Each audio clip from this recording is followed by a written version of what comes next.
Hi, everyone. Welcome to the Life Over the Horizon podcast. And today, my guest is an old friend of mine, Dr. Greg Elliot. Greg is an exercise physiologist, kinesiologist, and osteopathic practitioner who has worked in various hospitals, universities, clinics, fitness facilities, and sports teams in Canada and the U.S., all around the world.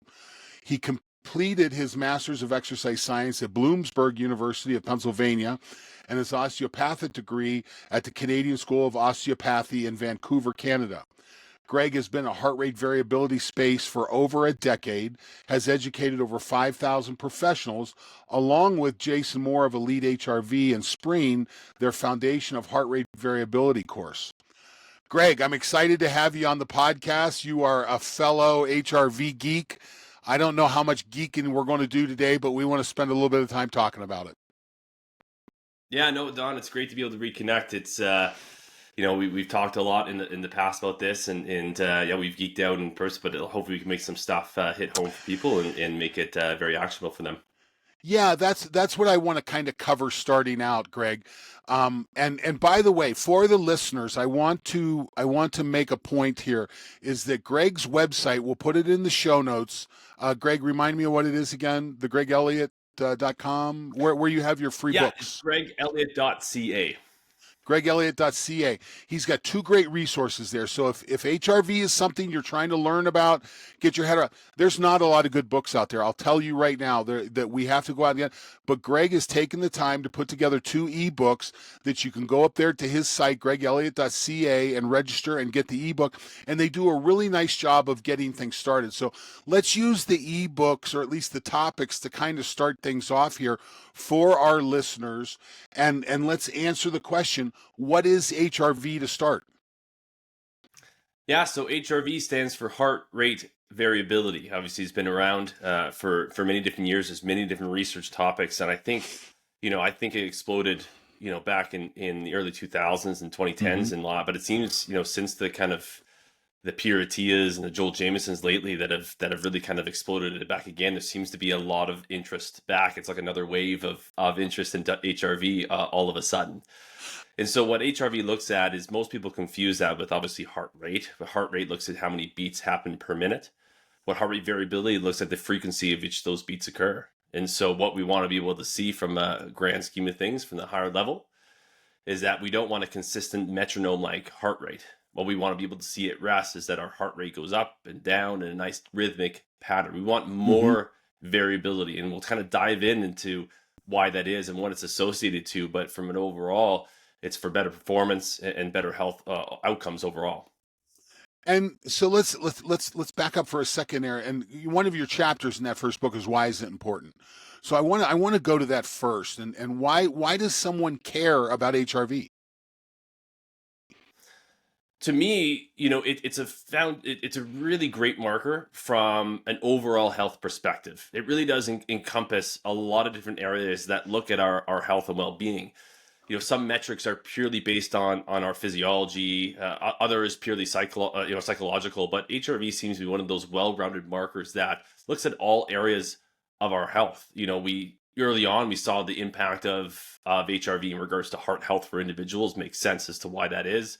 A lot of research around heart attacks and prognosis and diagnosis of their various heart conditions. And then there was a big movement around the psychological side of how we can use our nervous system regulation to kind of manage our stress from day to day. Mm-hmm. And one of the big things that came through COVID for me was the fact it was kind of, I say it's like one of the world's biggest kind of experiments to look at how do we completely remove one aspect of our health all at the same time, which is people's social well-being. Yeah. One example I always bring up is I had a client that for a long period of time that I saw working on various performance aspects, that when right after COVID hit, she started developing a weird shoulder pain and shoulder injury. And finally, we were able to see each other after a lockdown. And she came into the clinic and we started, talking through things. And the one thing that stuck out in my head was the fact she said to me, I don't remember the last time someone just gave me a hug. Oh, And be able wow. to say, oh my gosh, like that kind of human connection. And that's, we just like everybody, Don, you probably saw the same thing. There's a lot of HRV fluctuations that came around the COVID timeframe for many different reasons, but one of Sure. the biggest reasons is from that social aspect. And we saw a rebound in our HRV more consistent from that. area, the coefficient of variation went significantly down, which obviously we'll probably talk about. But you start to see that, to me, it's one of the most important holistic health markers that we can not just measure at one time, once a year. We can measure on a continuous basis all the time, 24/7 now. And I think for me, that's the beauty of this. So let's dig into this just a little bit. As a practitioner, as a medical practitioner, I make an appointment. I come to your office. I go to the front desk. Someone signs me in. A nurse brings me back to the room. On the way back to the room, they make me stop and step on a scale, which is, we'll talk about whether that's good or bad or not. I go sit down in the room and I get my blood pressure taken.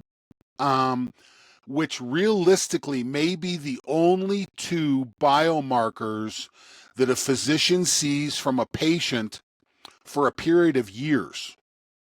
That's not, Yeah. I'm not pushing it too much there. Both of which are relatively valueless.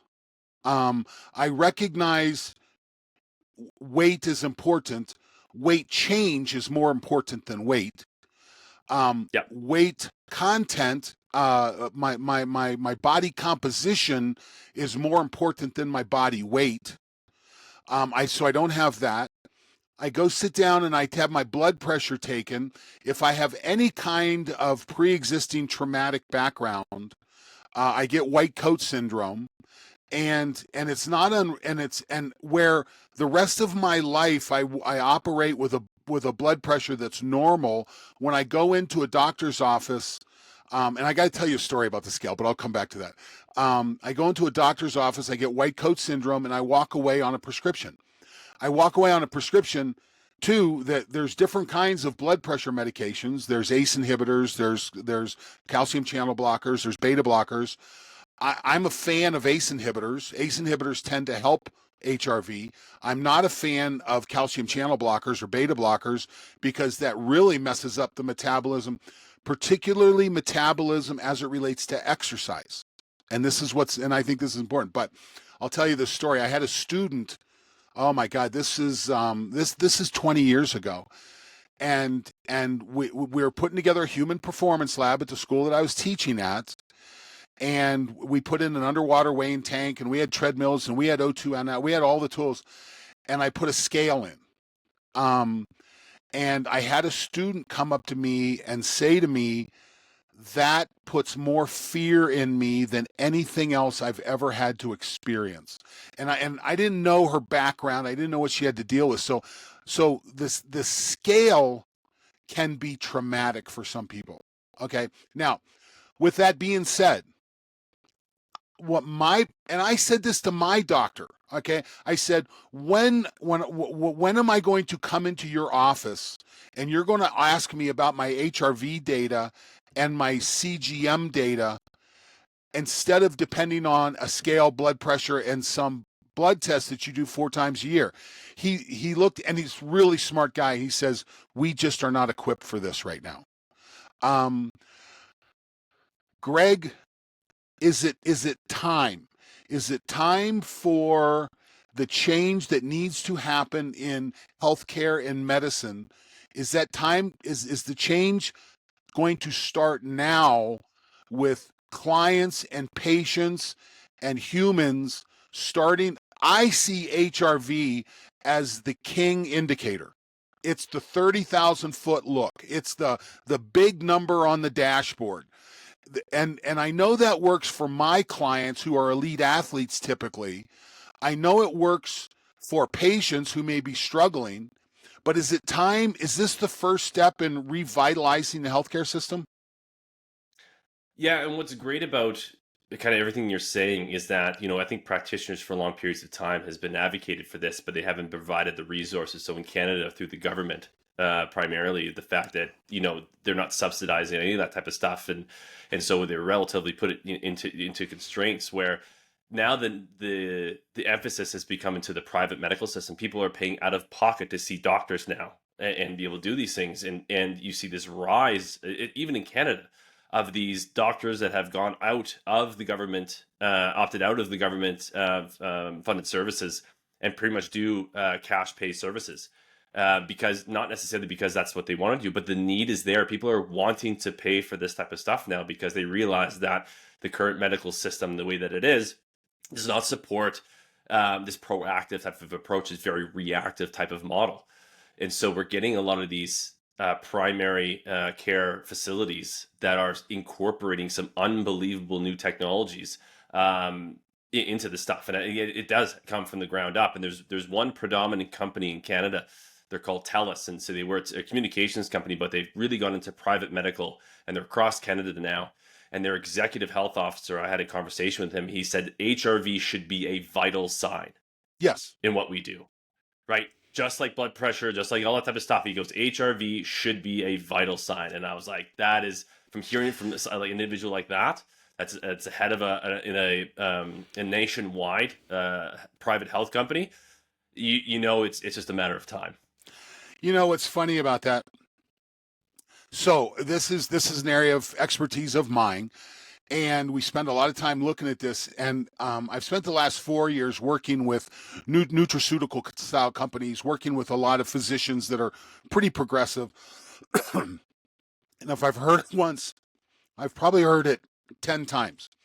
I'm talking to some very progressive, brilliant doctors, brilliant, who we start talking about HRV, and they said, I threw my Aura ring away because my readings were always like 17. And instead of using it as a confirmation bias tool, which I think that's what a lot of people look at it. So I get this thing, I put it on, it doesn't say I'm perfect. So instead of looking at what I need to do to improve the reading, they just abandon the tool. Have you seen that? Yeah, that was the early on, the very frustrating parts, talking to medical doctors across Canada here in the early 2010s about this, and kind of like open their eyes to this type of area, and adopting it. The biggest thing is that like as we know, Don, it's very complex to be able to deal with that. You have to be able to understand the person and all their lifestyle factors, everything going on. You have to know the person inside and out. And the way at that time the medical system was structured here in particular, they just didn't have the time to do it. Give me your symptoms and let me just give you something for the symptoms. That's Right. all they necessarily had time for. And so we didn't necessarily see a lot of adoption at that point. You saw the interest and you saw the value. They see that, but they didn't necessarily understand how to translate information to better the health of their patients, which now, based on the way the medical system is going, people are significantly empowered about their health data, with more accessible this type of information of having the CGM, having these wearable devices out there, that they can make these kind of decisions and are a part of the conversation rather than being told from the doctors what to do. They're a part of these conversations, and you're seeing more and more people, medical doctors. I mean, I went to the Integrative Healthcare Symposium in New York there in 2022, and to see the amount of medical doctors down there that had an Aura ring and or a CGM on, I was shocked in regards to, and then like how we use it and how it's going on. I'm like, this is it's a matter of time before this starts to be able to translate up into here into Canada, and we're starting to see that happen now. But it's not a short time. Ladies and gentlemen, if you're listening to this and you're thinking about doing this, you have to own the process, or you have to plan on working with someone who really understands it. That's why Greg and I go out and do what we do. It's going to be a while before half the population can walk into their general practitioner and say, hey, this is my Aura ring data, or this is my HRV data, and they recognize this. It's going to be a while. The system is a little, the bureaucracy has pulled it. I love Robert Lustig's book, Metabolical. And if you want to understand what's going on with healthcare and big food and big pharma and so forth, he does a brilliant job of looking at this. But that's kind of, the healthcare system and big food, that's the big boat. Turning it is hard. Yeah. Stop trying to turn it. Get your own agree, boat. Okay, get your own boat. And own it. Own the direction in your own boat. So, this is one of the things that we start to look at that can be challenging. Do you think, now I'll tell you, with the work that I've done with athletes, I see trauma and trauma to an individual prior to they ever show up in my wrestling room or wherever I'm doing, as a huge modulator of HRV status. And I've gotten to the point that Greg, I don't have a medical license. I have to be careful about what I say and what I ask. But I have someone come to me and my HRV is 20 I can't get it above it, and they're doing a lot of good things and and you know what? I had a guy call me. He was using the supplement that I developed called HRV Plus, and he wanted to talk about it. So he called, and I didn't ask the question. He volunteered. He had had 3 deployments in Afghanistan and one in Iraq, and now he's retired, trying to raise kids, trying to do this, and he can't figure out why his HRV won't go up. And I said, here's the challenge: is that your background may prevent you from having an HRV of an Olympian. I've talked about my Olympians having HRVs of 125 milliseconds RMSSD and so forth. And these people are in really good shape. They're very fit, and they're struggling to get above 35 or 40. So trauma. Do you see that in the general population as well? I absolutely do. The difficulty with that is so a lot of my practice is very typically high net worth individuals, and these are very Okay. type A personalities, people that have succeeded for many different years and in kind of in their 40s and 50s. And they want to be able to, they start getting these things. They're like, well, why isn't my HRV, super high? I pay for all this blood work. I'm on these lists of supplementations. My diet is, genetically whatever. And so everything is like perfect and dialed in from relative from a sleep, from a dietary perspective and an exercise aspect, right? So that everything's dialed in for the major 3 things.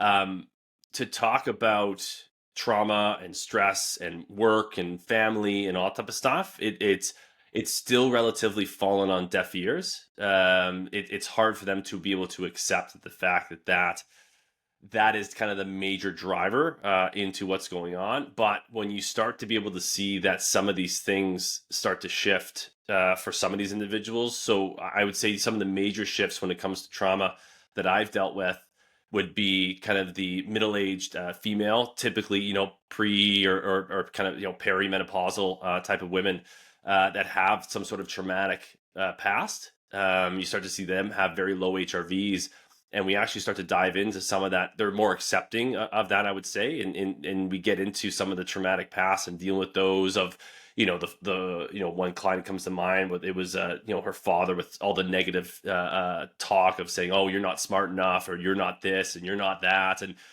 getting into the background of that, and start to see when we start addressing those with health coaches and life coaches that we have, to see the dramatic, like 100% improvement Yes. in HRV values going from 30 to 60. And seeing these massive shifts that last, you're kind of like, okay, like this isn't just something that you read about in studies and you hear on podcasts. It's like, this is stuff that actually happens for these individuals. So it's great to be able to have that side. But like trauma is it's difficulty because the biohacking, the people that are interested want this kind of like hard data, and to be able to do that, and we necessarily don't have that hard data cut and dry saying, hey, because at that point it's my opinion versus theirs. If they don't Yeah. feel like it is what's impacting, and it's a hard conversation to be able to have. I don't. I do think we have the data. I do think it's there. The question is, how do we address it? And a couple things I'd like to point out to the listener. Trauma is, first of all, we traumatize at a rate that's way too high. The data shows 1 in 4 women will have to deal with an inappropriate sexual approach before they're 18. Okay, it's 1 in 6 men, 1 in 4 women. Um, 1 in 5 women will have to deal with an attempted rape by the time they're 25. That's just talking about sexual trauma. When we start talking about social, family, all these other things, we traumatize really, really well. And the effect of this, I think we understand the physiology when we look at model organisms, when we look at mice and dogs, and we fear condition them, and then we autopsy the amygdala in the brain, where the amygdala is the fear sensing part of the brain, we see there's a drop of what's called anandamide, your body's internal endocannabinoid. This is the reason cannabis is loved by people who have had to deal with trauma, because it returns them back to a sense of normal. And what I've said is a lot of times that, if you're born in a rattlesnake pit, the only way you survive is by being hypervigilant. That's the only way you can get out of it. And if I take you out of the rattlesnake pit and I put you into a house full of bunnies, you're still hypervigilant. It does not go back, okay? That hypervigilance is permanent. So if you have someone that has been a soldier, if you've had someone who's come out of a tough situation, this is always something you've got to keep in the back of your mind. And I know for me, it's one of the first things I try and explore. Again, I've got to be careful, again, because I don't have a license, I don't do diagnosis, I don't do these kinds of things, but I do need to understand the situation that my athlete or my client has come from. I'll give you another interesting example of this. I've got a guy that I work with that's former law enforcement, high-end law enforcement. And we were, and unlike Canadians, Americans like their firearms a lot, okay? And I have my share of them too. And we were talking handguns. And he contacted me originally because he wanted working on his HRV. How do I get my HRV up? So we were talking about this, and even though he's retired, he still conceal carries, okay? And in the conversation, what he said was, I've had a firearm on my hip for 35 years. And when it's not on my hip, it's on my bedstand next to my bed. And I said to him, I said, why do you keep a firearm available on your nightstand? And he said, for safety. I said, out of fear. It's a fear response. And I said, this is the same fear that causes the amygdala to lower anandamide levels, that drives the hypervigilance. I think we're learning something here. And so when there is a fear, this is one of the problems I have with concealed carry. I think the fact that you can doesn't mean you should, because I think it creates an unrealistic fear. Now, if it's a realistic fear, I don't want to minimize that at all. If you feel like your safety is then you have to do that. But there's a lot of people that don't. And this is the other half of the equation. The decision to conceal carry is not a zero-sum game. Okay, there may Yeah. be more fear, there may be more than what you're actually getting safety from the step. And this will be reflected in your heart rate variability. Yeah, it's one of those things, and I want to clarify. I completely agree that the data is there to show the trauma impacts heart rate variability. It's more to the point of when someone's in front of me, because our clinic is more what I call a clinic where people are looking for more physiological solutions. Right. Right. So when they come in, they're already looking to be like, how can I dial in my blood work better? How can I dial in my fitness better? How can I dial in my sleep better? And so that's what their main thing is. And so they want to, how can I fine tune that? And we start to be able to talk about trauma. It's a hard mental game, especially when you first meet the individual, of saying, listen, we need to weigh the trauma more than dial in your supplementation at that standpoint, because this is going to be the major thing that's going to drive this change in heart rate variability. Because that's kind of the more tougher conversation with these type A mentality of people, especially early on when they come see you as from a physical type solution. But no, I'm completely with you. There's so many aspects of someone's psychology that they can be dived into. That's going to make massive improvements, not only to their overall health and well-being, but HRV too. Yeah. Yeah, I think this is important to keep in mind. So again, I want to go back to the listener, someone who's thinking about starting to take a look at HRV. It is a universal tool as far as it's looking at everything, your stress response in all aspects of your life. Now, you and I, am I to assume you like Oura Ring? Is that your preferred device at this point? Yeah, absolutely. Yeah. And there's some devices, I think you would agree with me too, that I won't recommend. Okay, there's some devices out there on the market that are very popular, but when someone comes to me and they say, I've been using this device or I've been using that device, I'll say, yeah, you got to be careful about the data there because of the experience. I have no problem with the Oura data, particularly the HRV data. Yeah, And so let's simplify this for a minute. Someone's gotten a ring, they've gotten a bracelet, they've gotten something, they've started to get a handle on recognizing sleep is important, okay? And they want to do a deeper dive. Now, when we go into your other book, Improving HRV, in there, I think you have three big steps that you take a look at. Now, I want to argue with you on one of them, if you don't Yeah, mind. yeah. But No, and this is the thing is this is definitely. I mean, there's many different areas you can dive into on. This was yeah, just kind of give them a list. and The maybe deeper argument was dive the to a wrong word. starting point. So there was something that came out in the literature in the last year that said people with the highest VO2 maxes have the best longevity. And Shazam. I mean, like, okay, that like you didn't understand that one. But which has caused I what I see is a lot of people wanting to get their VO2 max measured. And as someone like you and I have been measuring, I mean, I started measuring VO2 maxes in 1983. Um, Yeah, and we did it with the we were doing it with the weather balloons. We didn't have the nice little yeah, sensors. We were that was collecting it big. with yeah. But I you don't need to get a VO2 test, a max VO2 test to know what your fitness level is. And this is something that I constantly talk to people about. I I don't care what my VO2 maxes are in my athletes. Okay. I don't worry about that because it's largely a genetic thing. That number is largely genetic. What I like Yeah, looking at power at threshold. So a little bit more geeky, okay, but I like that. I like to know where that threshold measurement is.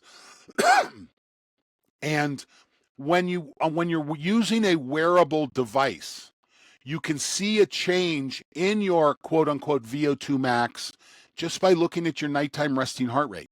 Okay. That is an yeah, excellent indicator of VO2 max. In fact, we can very accurately project VO2 from knowing your nighttime resting heart rate and your nighttime resting HRV. There's a very good equation for figuring this out. So you don't have to get on a treadmill, get masked up until you George Jetson off the back of the treadmill and risk that. You don't have to do that. Okay. Just start looking at your nighttime resting heart rate. When you would you agree with that? yeah. It's a lot of people that kind of come in. I talk more people out of VO2 maxes than into them by a large Me margin. too. And so and this you're the very similar equation you talk about, Don. It's the same type of thing that I let people know. Like because you get people, it's relatively unfit people and maybe not really very comfortable with a treadmill or a bike, and they want to do the VO2 max. I'm like, it's just I don't necessarily see the value of that in many different ways. There's No. many other ways that we can be able to do it to determine your fitness level, very similar to what you said to that. And even like a simpler one that I have for people would be just do the Cooper test, do a 12-minute run test, like go to a track, run for 12 minutes and see how far you go, right? And then use that as your metric of as we do various things and we kind of relatively compare to normative data. It's just this very simple, cheap way to do it. If you really want to know kind of like where you're at, that's kind of a general way to be able to do that. And you start to pair that with some of the wearable data that you get from your Oura or whatever, with the HRV and the heart rate, you can get a very good picture of where someone's fitness level is. And for the listener, it's important when you begin to engage in behaviors that will improve your VO2 max, that will be shown through your resting VO2. It'll reflect there first. Okay, first of all, so that's what's really Yep. important. Okay, so I don't need a VO2 max test to know that I'm getting more fit. This is really important for people, okay? And this is where some of these devices are getting really good because when you combine that device that can measure HRV with the ability to measure movement and it can give you feedback, you've got a really good tool at that point, especially in the fitness space, in the fitness and wellness space. Okay, Absolutely. the number two thing, and I agree. This is straight. I agree with you 100%. Inflammation. The number one driver of poor HRV is inflammation. And now let's continue on that. The number one driver of death after the age of 40 is inflammation. Okay, that as you improve inflammation, you improve HRV and you lower risk of death. From okay, that's a really important part. So inflammation number. Why is inflammation such a driver of poor HRV? Yeah, well, the vagus nerve is tied into the innate immune response, right? So the cholinergic anti-inflammatory pathway. So you start to be able to see that. But inflammation just wreaks havoc on all cells of our body, right? We're getting stuck in that repair mode and not necessarily, trying to be able to kind of build and be able to move on from it. Our body's always trying to fight something. And so what if Right. inflammation is telling us is there's something going on that's causing a disruption to our normative environment that it's trying to be able to deal with, and just doing that on a constant level, right? So we have the acute inflammation markers, we have the chronic inflammation markers, to be able to look at, is someone in an inflamed state. And this is why, everyone that comes through our doors now, if they haven't had a detailed blood work done to determine these kind of base level aspects, it's absolutely has to be done before we have a consultation to really dive into that.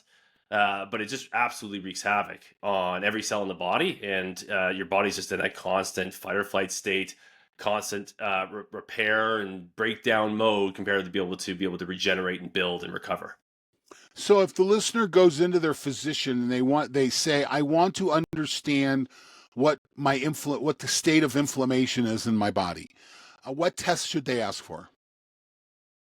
Yeah, there's multiple different tests. I'll say the big three overall to determine that. I'm usually a guy of three, so I usually kind of do that. So there's three. We're going to do the C-reactive protein, so the CRP, right? Typically high sensitive CRP is probably the best marker. That's more of the acute inflammation. I mean, if you're sick now or something's happened beforehand, so it kind of gives a very short window in regards to your more recent inflammation status. The second is ESR, erythrocyte sedimentation rate. So that's the other one that gives more of a long-standing information in regards to the inflammatory, more chronic basis. And then kind of give a little idea of kind of where the inflammation is coming from to get a little more information. You start to look at the white blood cell count and its distribution. You get into the neutrophils, the lymphocytes, the monocytes, eosinophils, and the basophils to give you an idea of maybe where that inflammation is necessarily coming from. A little bit more. Obviously, there's more markers that give indication of that. But those kind of the big three. If you're interested in that, I mean, there's many more. But this just catches everything at a very high level to see how bad that state actually is. Um, Greg, if my physician, if I go in and ask for these tests and it comes back, um, I have learned to not use the normal ranges that testing companies put on forms. That those are basically a tool for billing for the hospital or I mean that's really what it is.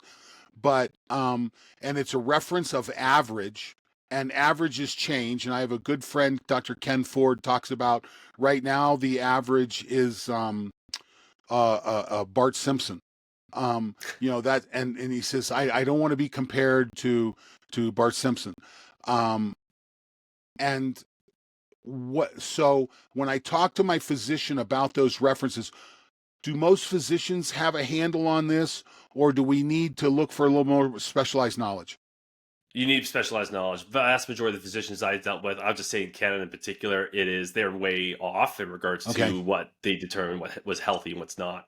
It is still I just say I'll speak for here. I think it's the U.S. is getting better with the push, obviously, with the private medical system and people wanting this type of lens.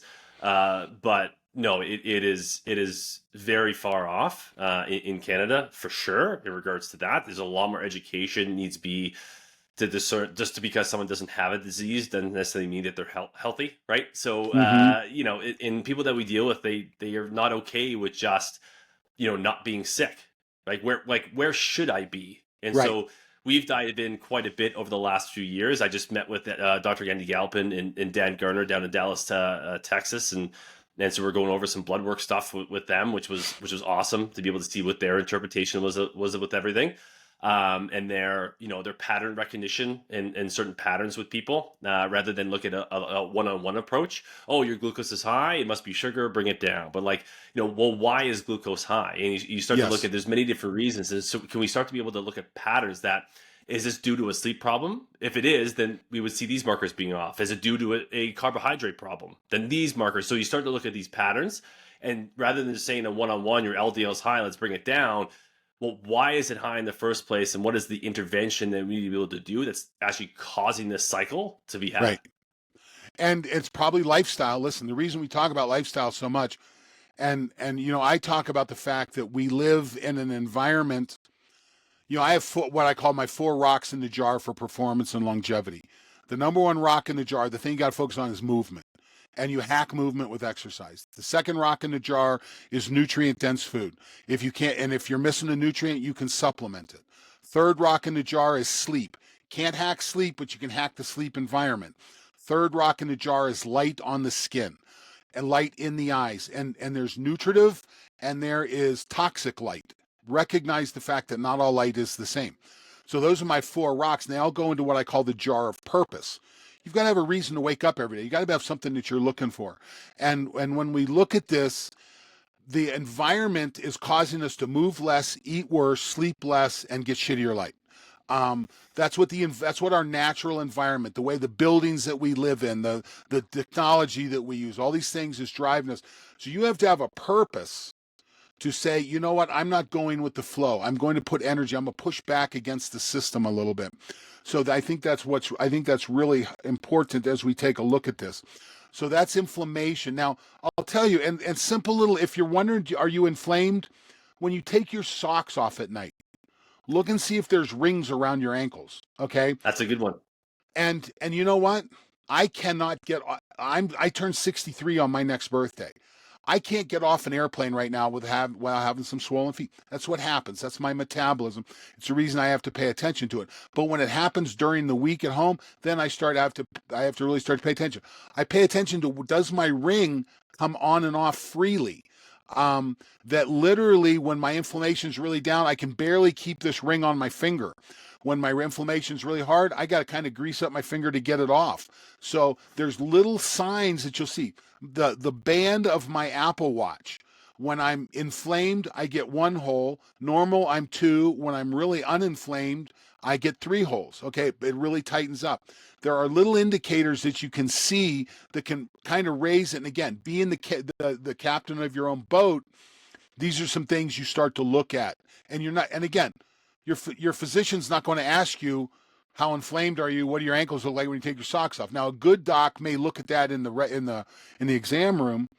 Okay, so that's inflammation. Your third element, we've already talked about a little bit, is sleep. So the 3 elements are VO2 fitness level. I'm going to change VO2 max to fitness level. I'm going to refer to inflammation. We'll keep that the same because that's the number one driver of poor HRV. But you cannot fix HRV unless you fix sleep. It's impossible. Tell me about where you're at on the whole sleep process. How do you manage that?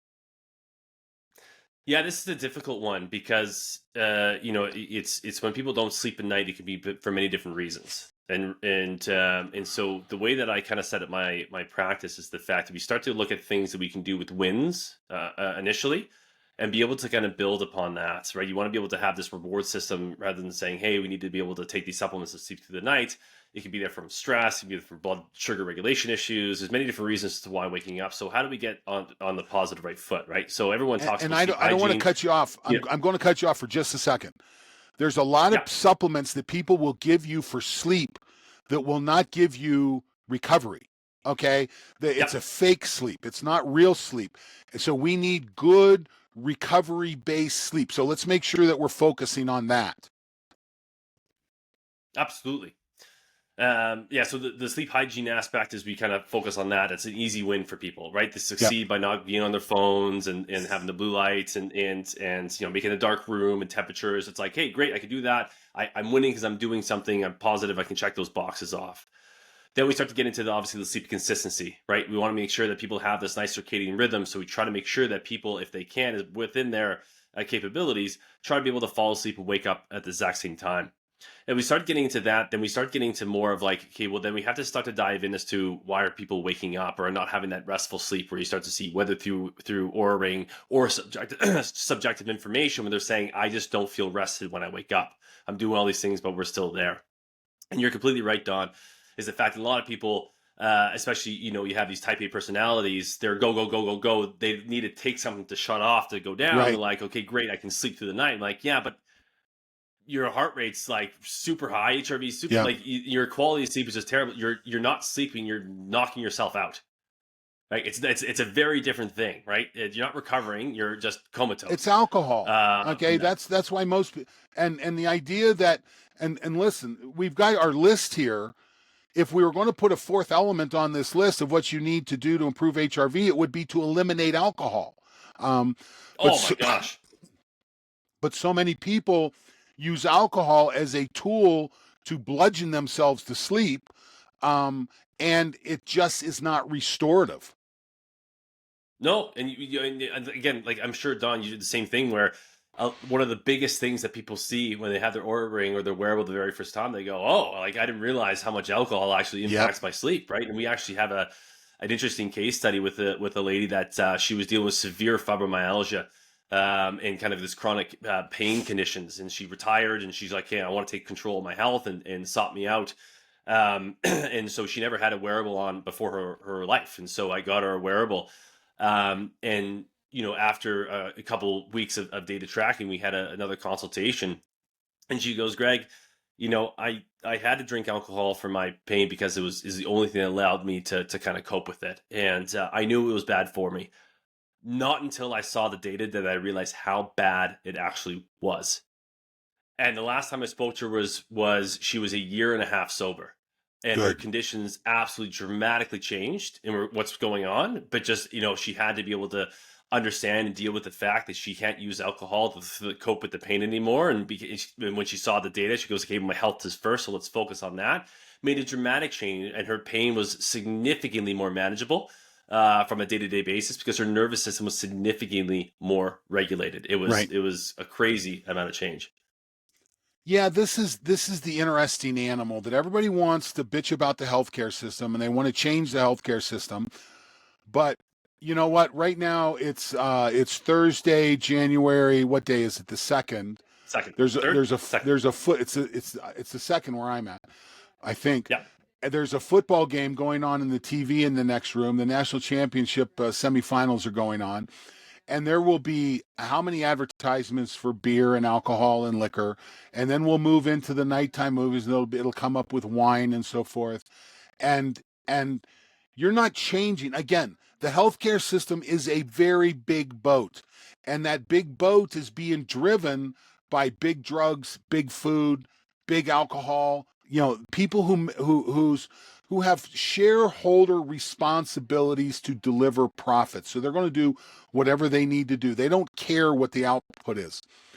And I hate to really put this on healthcare systems, but that's also a shareholder driven, at least in this country, um, profit. So that winds up being a problem. But if you so the captain of your own boat, maybe we want to call this podcast the captain of your own boat. Um, Starting to take a look at this, recognize the fact just because everyone around you is drinking doesn't mean you have to take a drink. Okay, you can choose not to. And listen, we could probably do hours on alcoholism and things like that. But what we're talking about is that alcohol drives poor HRV. It does not make you recover. It does not give you restorative sleep. It's problematic. And you can hack the sleep environment. I'll tell you what I'm going to do is I'm going to have Molly, the Sleep is a Skill on the podcast. We'll spend more time talk about hacking that sleep environment. Um, Now, so let's geek out on HRV just a little bit, okay? Because and this is more about what's coming in the future or what else is there.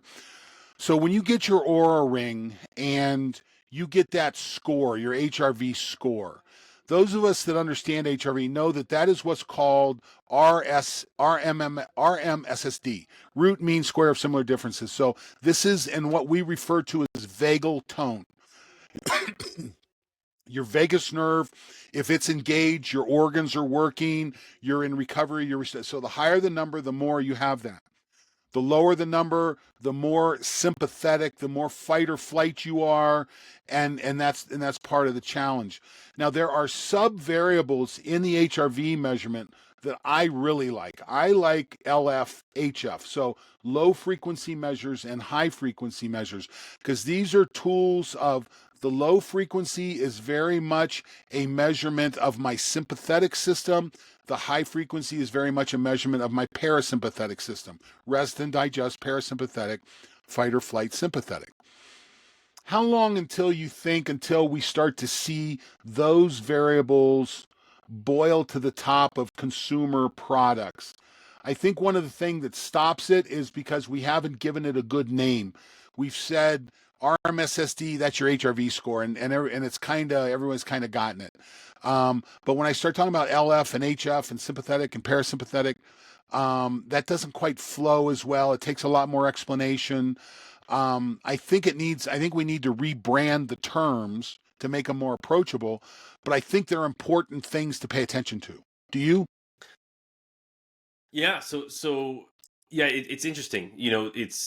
HRV has its own kind of category in regards to that stuff, right? And we definitely see that more influenced by the parasympathetic nervous system when the higher that. But we know that the fact that both branches of the nervous system don't work, we're to the point where one's off and one's Right. on and one's on and one's off, right? We have these different levels and interactions and flows between both of these sympathetic and parasympathetic systems.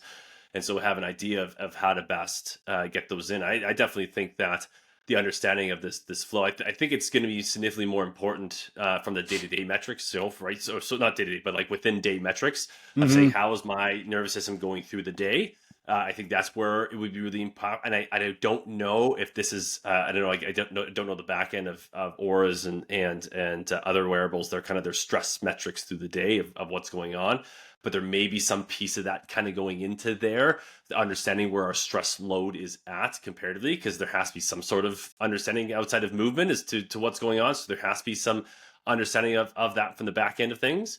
I think it'll be more contextualized of like your stress state, I would say, where we can look at that from the day to day. It's not a perfect number for that.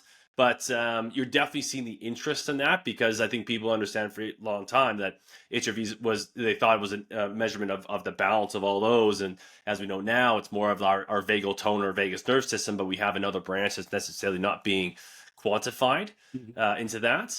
So it's definitely going to be a part, but I think it's going to be more in the neighborhood of understanding kind of like a overall stress kind of score. Right. Okay. So we don't know. That's the answer to questions. We don't know. We know it's there. I don't know where that side's going. I've had discussions. I've had discussions with the team from NowWatch about this because they have a really interesting stress measurement system. I'm not sure their software is quite there yet. Their device is awesome, and it's beautiful. But I'm not sure they get their softwares there yet. So just a real quick, if we're looking at our three elements, and let's talk about practice and supplements, okay? If I want to improve my fitness level, so my VO2 max theoretically goes up, my resting nighttime heart rate goes down. What's the big rock in that? What do I need to pay attention to really get that number moving? Yeah, from the overall kind of fitness level we'll talk about. Yes.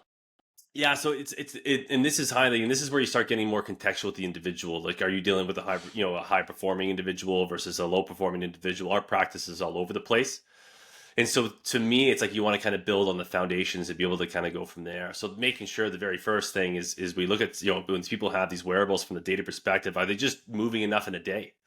Like if I have a person that, has the potential of, has a great VO2 max overall fitness level, it works out really hard for an hour, but we look at his overall, say, steps as a very rudimentary metric, they're moving 3,000 steps a day. It's like, well, that's a problem.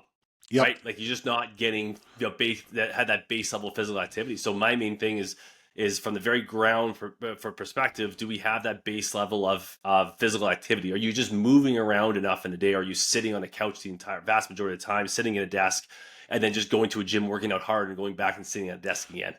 So to me, that's one of the biggest things, is kind of like that foundational one. It would be step one for sure. And I have said it is impossible to work out hard enough in 1 hour to make up for sitting on your ass for 8. Okay, You just can't do it. It doesn't work. You've got to find first of all, the intensity that you put into that hour is creating more cortisol and creating more stress. Okay, so Yeah. you may be kicking the donkey on both sides on that one. So figuring out how to get more movement in during the day, and again, own the fact that I know you want to perform. I know you want to deliver for your employer or whoever you're there for. If you don't do these things we're talking about, your delivery drops, your ability to perform drops. So if getting up every 15 minutes and walking around the cubicle and coming back in, or starting to use a standing desk, or starting to do some of these things that years ago, I put fizz balls in my office 25 years ago. Okay, people thought I'd lost my mind. Okay, but until they tried it, and they're like, oh my Yeah. God. And then the funny thing about this is, Greg, I put fizz balls in first. And then I was teaching at a small college in Western Ohio. And then that summer, I built a stand up desk in my office at home. And once you work at a stand up desk, you do not want to sit anymore. I mean, once you really Yeah. get used to that. So I come back and I change up my whole thing, and balls are out. My stand up desk is in. You have to account for other people in this. So how do you meet with people in situations? But yeah, that's important. You can't move enough in an hour for sitting on your ass for 8 hours a day. Um, Movement is important. Greg, would you argue with me when I say I believe the most important piece of fitness equipment is a heart rate monitor? No, it's super valuable because the one thing that I find the most value in this, I see this a lot actually. I kind of correlate this to the ladies that I have that well, vast majority of ladies that have osteoporosis, and I talk about lifting weights. They're like, oh, I got some bands at home, and I go, that's not lifting weights, that's not resistance training, right? And it's very Yeah. similar to a degree. It's like I think I'm working hard, right? I'm like, and when you get the heart rate strapped on and see like, oh, like what are they actually doing? It is a very much an eye-opening experience for individuals. So You yeah, got to it's teach one of the them. most important pieces of equipment that we have. Yeah, I agree. I agree. So inflammation. I think it's important to pay attention to understand that the inflammatory pathway has a beginning and an end. There's a beginning to it and there's an end to it. And when we have an assault on a cell, our body goes and gets omega-6 fats. They get converted to arachidonic acid that they then go down and become prostaglandins and other inflammatory markers. Simultaneously, omega-3 fats are going through the same enzymes to become what is called resolvins. These are resolving the stress response. When I take an NSAID, when I take a pain pill, I'm blocking the activity of not just the enzymes that create the inflammatory response, but I'm also blocking the enzymes that create the resolution response. Okay, so be careful. And the other thing too is that I love working with a product that's called a specialized pro-resolving mediator, an SPM. We've put SPMs into my HRV Plus product. That's why it's in there. So our HRV Plus product, and if you want to learn more about that, you can go to my homepage, Train Recover Win. At the bottom, you'll see HRV Plus. Click on it. It'll give you an idea of where you can get it. But that is a combination of cannabis extracts. So we're trying to mimic the endocannabinoid system. We're trying to put molecules in the system similar to lower the stress response. And we're putting products in to help improve the inflammatory response. That's where that product came from. So SPMs, and you can buy SPMs off of Amazon. You can go look up SPMs. Metagenics makes a wonderful product. Um, so what other inflammatory supplements do you recommend? Well, and this is the interesting part is as I start to be able to dive into this a little bit more, there's definitely a lot of supplementations that can be able to influence inflammation, but we want to make sure of kind of like where is that inflammation coming from is kind of the big thing, right? So that's where things get a little bit more nuanced in regards to how we provide various supplementations to what's going on. One of the biggest ones that I've seen that's impacted heart rate variability is just a high dose of obviously fish derived omega 3 Mm-hmm. Sardine derived omega DHA. 3 is the best. Yeah. Sorry. Sardine derived omega 3 is one of the Yep. best. But if you can get any kind Yeah, of fatty absolutely. fish, tuna, salmon, whatever, I mean, not to Not to begrudge the Pacific Northwest, Southeast, or Southwest, salmon industry, but yeah, line caught salmon is wonderful. Sleep. Yeah, no, totally. And so to me, the DHA and EPA, when you start to be able to up those doses, you definitely see that. But we start to, in our clinic, we start to be able to dive in a little bit more as to, well, where is that inflammation necessarily coming from, right? Is something going on with the liver? Is something going on with the pancreas? Is something like, where is that inflammation, poor, blood sugar regulations, where berberine can come in phenomenally. Sure. So from a general standpoint, obviously your product, Don, has been absolutely phenomenal into that. We definitely see omega-3s to be able to kind of help from a general HRV standpoint. But as we go through that, we kind of let the person's physiology kind of dictate where our supplements come in. But this is where a problem is. I'll turn it to you, Don, from a perspective of inflammation. I think you're more of an expert in this side of things from a general supplement standpoint. What do you see? Well, that's why we developed the product. I mean, we go right back to it. Is that again, I talked about rocks in the jar. We live, and if you'll go back, if you put in life over the horizon.life, it'll take you to my podcast page. You scroll down and you'll see a presentation down there on biohacking, and I talk about we live in aquariums now. That if you see an orca, a killer whale in the wild, it has a straight dorsal fin. If we see a killer whale in captivity, they have a bent over dorsal fin. They don't have enough environmental force living in an aquarium for them to express their DNA. I believe that's what we're dealing with. We now live in spaces that don't let us express our DNA, so we've got to either supplement it or change our space. That's why you see a red light panel over this shoulder in my office, and you see, I can't turn my camera enough. There's a sauna over this shoulder. We've changed the space to be able to adapt to that. So I think, paying attention to those omega-3s are huge. I mean, it's just huge. And you'll see that reflected in sleep. But let's talk about sleep supplementation for a minute. I think the average person says, I'm trouble sleeping. I think I'll get some melatonin. I don't think that's necessarily the best first move. Would you agree with that? I completely agree, and even to the point of the industry there. I remember when I was talking to Galpin about this, is that they had an individual that was taking, I think he said 5 milligrams of melatonin, which turned out to be 5 grams based on the company and things like that. And so, he would wake up exhausted because he just had melatonin run through his body. He had melatonin, through the whole day. So he was groggy all day and couldn't get up. And he's just like, I guess I need more melatonin to fall back asleep. And Right. that cycle happened where he was just hyperdosing with melatonin and just felt like lethargic all day because he thought the sleep was the problem. Right. So yeah, no, it's very rare we get to the point where we say, hey, you need the melatonin. The only time we do that is with people that travel, that need to be able to kind of alter some of their sleep schedules. We need something a little more powerful. Use it strategically. But before that, that's a last resort. Now, one of the first things I do recommend is magnesium. That when someone's struggling Absolutely. with sleep, one of the first things, so when we look at, so once you change your environment, you take the lights down, all the artificial lights, you block the windows, you get the temperature right, sleep in a cave. A little bit of noise is not bad. A little bit of light is. If it's red light, like a campfire light, that's not a bad thing. A little bit of noise is not bad, but that's the first thing we go. This is where sleep divorce comes into play. A lot of times you've got to get in a bed by yourself. With one of my athletes I was working with, had a very struggling with performance, was struggling. His HRV was dirt low, 10 milliseconds at rest after 3 days of rest. I mean, just, it was horrible. But, and I said, listen, I need you sleeping in a bed by yourself. Had a girlfriend, very cute. They had a wonderful relationship. I said, I don't care what you do before you go to bed. Knock yourself out. Okay. Have whatever session you want to have. But I want one of you going home and sleeping in your own bed. Once we worked through it, he started to do better. We started to see numbers move, and he changed the environment.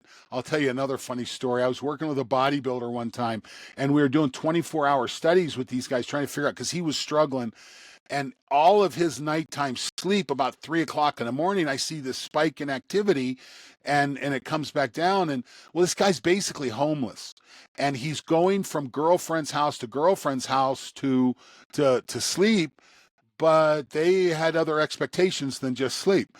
And I'm like, you've got to resolve this. I mean, I need you with nice long time sleep. So, it manifests itself in a couple of really interesting ways. So, we can do things to improve VO2. We can do things to improve inflammation. We can do things to improve sleep. Um, a, Own your KPI of HRV. Don't throw it away just because it's not reflecting what you're doing. We may need to dig in a little bit deeper. As final words to your patients, what's the last thing you say to them when you walk out of the room? With patients that I have, Yeah, the last thing I tell them, yeah, yeah, it's I mean, it's very context specific, but like, when they always leave the room, like, it's not to the one thing I don't necessarily like a lot of medical practitioners, they kind of go, oh, we'll do this and we'll wait and see. We'll check in no, whenever. We'll check in three yeah, I months. agree. And it's more of like a wait and see game more than anything like that.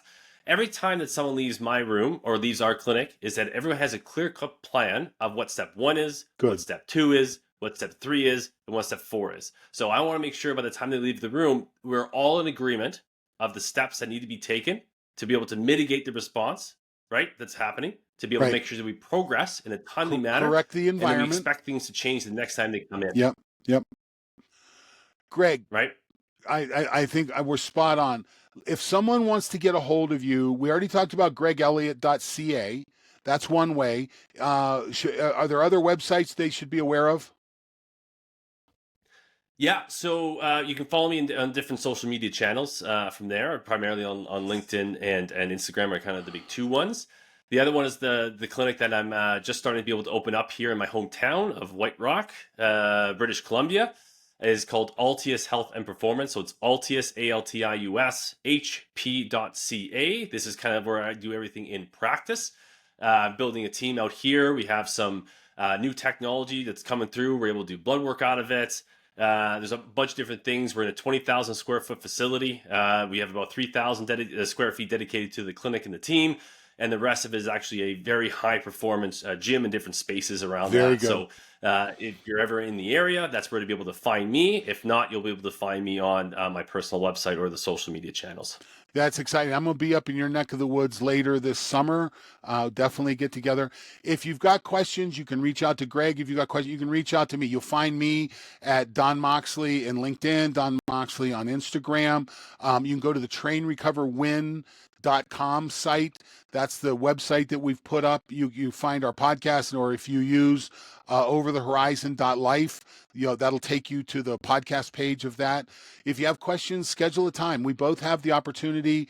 We both got it out there. That's what we do. Greg, thanks for your time. I can't wait. We'll do a deeper, I promise you, we'll do a deeper dive next time.